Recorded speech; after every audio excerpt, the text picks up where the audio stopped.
Hello అండి, ఇవాళ పచ్చి మామిడికాయతో గోరుచిక్కుడుకాయ కర్రీ ఎలా చేయాలో చూపిస్తాను. ముందుగా బాణీలో ఆయిల్ వేసుకుని జీలకర్ర ఆవాలు వేసుకొని అవి కాస్త చిటపటలాడిన తర్వాత ఆనియన్స్ వేసుకుని ఫ్రై చేసుకోవాలి. అవి కాస్త ఫ్రై అయిన తర్వాత కరివేపాకు, కొన్ని పచ్చిమిర్చి వేసుకోవాలి.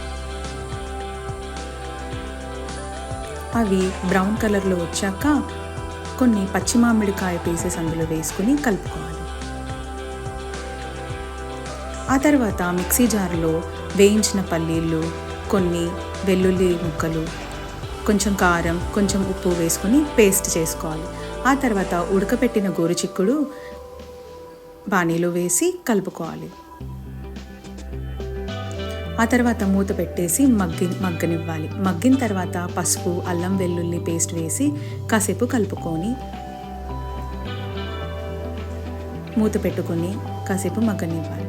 ఆ తర్వాత కారం, ఉప్పు వేసుకొని కొన్ని నీళ్ళు కూడా యాడ్ చేసుకోవాలి. కాసేపు మూత పెట్టేసి ఆ తర్వాత మనం మిక్సీ జార్లో పట్టుకున్న పేస్ట్ వేసి కలుపుకోవాలి.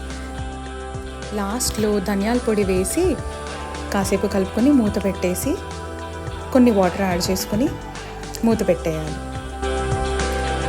వావ్! మ్యాంగో విత్ గోరుచిక్కుడుకాయ కర్రీ రెడీ.